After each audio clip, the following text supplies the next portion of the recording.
On demande de rechercher ici, de calculer la limite, ou rechercher la limite, lorsque x tend vers 0 de la fonction suivante, qui est une exponentielle de base e, et dont l'exposant est un rapport de deux logarithmes, dont l'un est 3 logarithmes népériens de x, et le second, qui est le dénominateur, c'est 4 plus ln de x. Alors, ici, cette écriture-là est écrite sous forme de base exposant, base e, et l'exposant, qui est un rapport de 3 ln de x sur 4 plus ln de x. Ceci est équivalent à l'écriture suivante. On écrit exp avec un argument. Donc il n'y a plus de décalage avec base exposant. Voilà, l'exposant devient un argument et tout est écrit sur une même ligne. Donc je peux écrire 3 ln de x sur 4 plus ln de x. Alors le ln de x, pour ln de x, les conditions d'existence, c'est que x doit être strictement positif. X strictement positif. Bon, maintenant pour 4 plus ln de x doit être différent de 0. C'est-à-dire que ln de x différent de moins 4. C'est-à-dire que e de ln de x différent de e de moins 4. Donc x différent de e de moins 4. Donc le domaine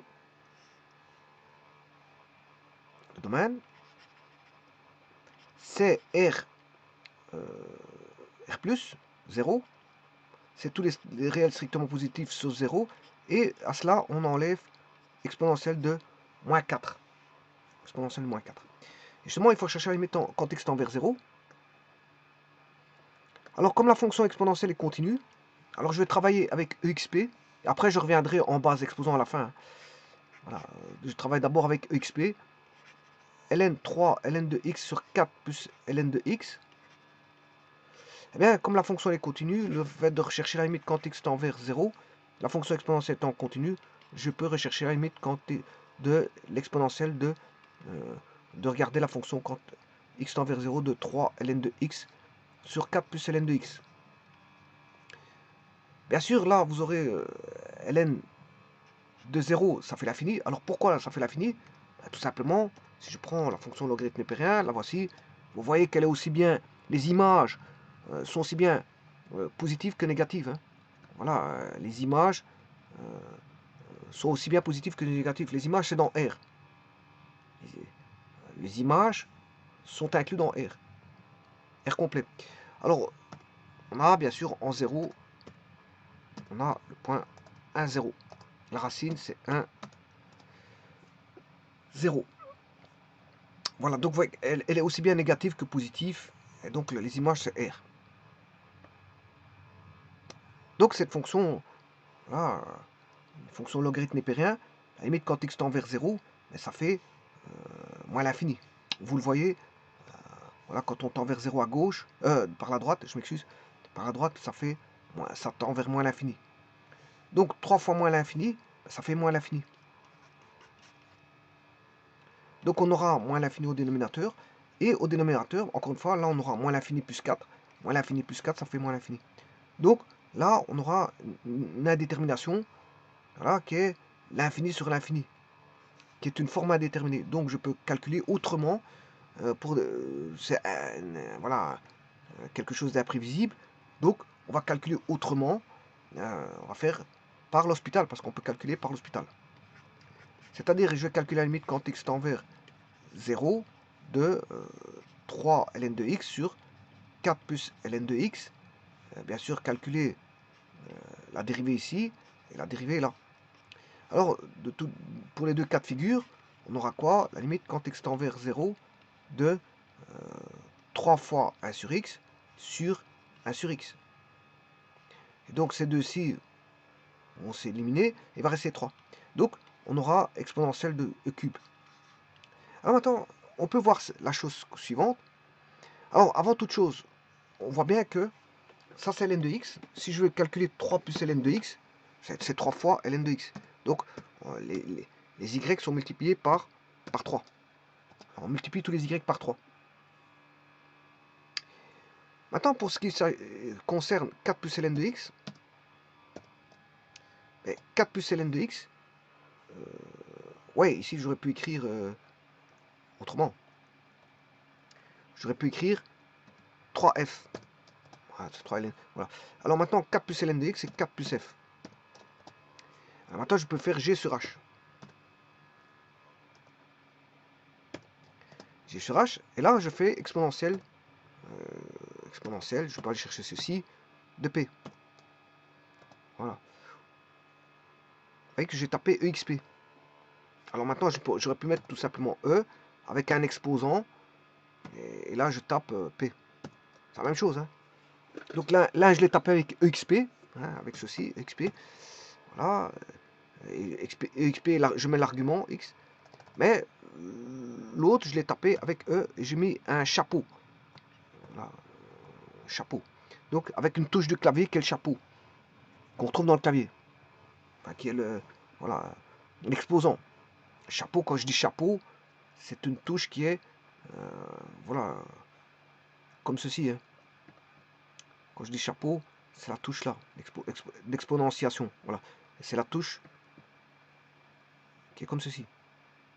Donc on retrouve normalement, je ne sais pas si c'est pour tout le monde comme ça, on retrouve le tréma. Le tréma. Le tréma qui c'est simplement 2 points. On retrouve 2 points comme ceci. Et normalement on a le crochet aussi.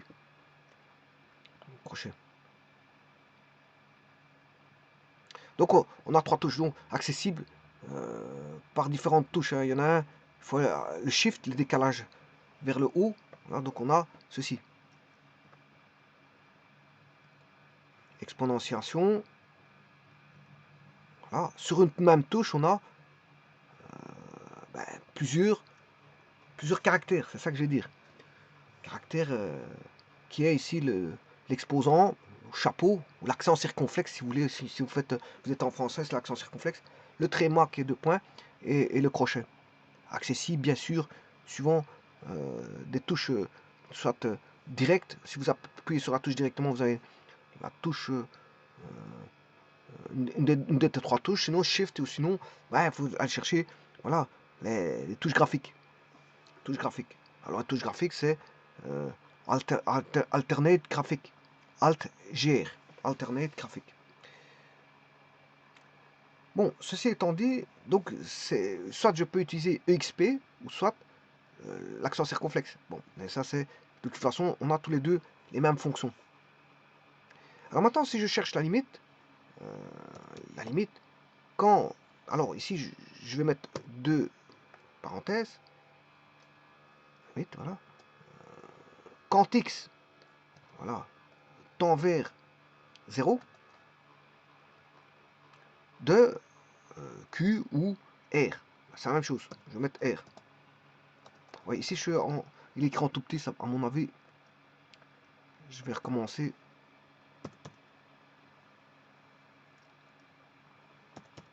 Limite, voilà. Je mets des parenthèses. Là, je mets X. Et là, je vais mettre, quand X tend vers 0, de quoi? De R. Voilà, non défini. Mais on sait le trouver. Hein. Il l'a pas trouvé, c'est parce que... alors, là, il l'a pas trouvé. Ça veut dire qu'il l'a pas trouvé. Mais on va le trouver autrement.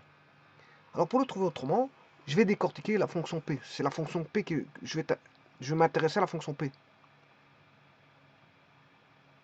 Qui est celle-ci. Alors, celle-ci, quand on regarde bien, elle est un peu spéciale. Parce que, regardez qu'il y a une partie verte au-dessus. Hein. Là, vous voyez. Donc, elle est discontinue en 0. Et maintenant, il faut trouver ce point de discontinuité. Alors, pour trouver ce point de discontinuité, eh c'est le fameux 3 qui a été calculé ici. Voilà, j'ai trouvé 3. Donc, j'ai traité la fonction ici. Et ça, j'ai trouvé 3. Ouais, d'ailleurs, la réponse, elle est là. Et maintenant, si je tape le point 0,3, effectivement, ça c'est un point de discontinuité que je vais mettre en rouge.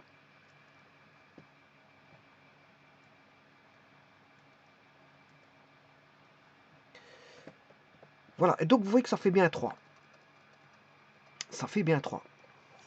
Par contre, maintenant, quand je dessine la fonction exponentielle, donc la réponse est e cube, hein, puisque si la limite de ce groupement-là, qui est p, ça fait 3, ben, exponentielle de p, ben, ça fera e de 3, ça fera e cube. Et e cube, ça fait 20. Donc ça veut dire que mais là, il ne l'a pas trouvé. Il l'a pas trouvé. Donc je remets la fonction, la voici.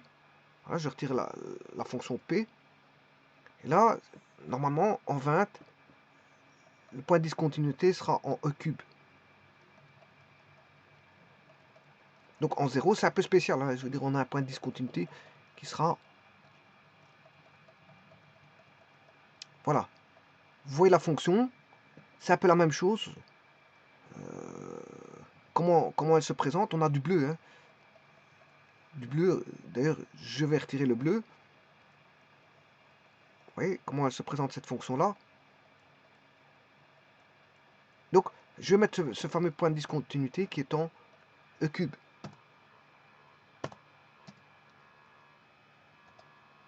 Donc, c'est 20,09. Donc, en 0, on a 20,09. Ah, c'est ça. Donc, e cube, c'est ça. Donc, les deux se continuent en 0,20,09. E cube.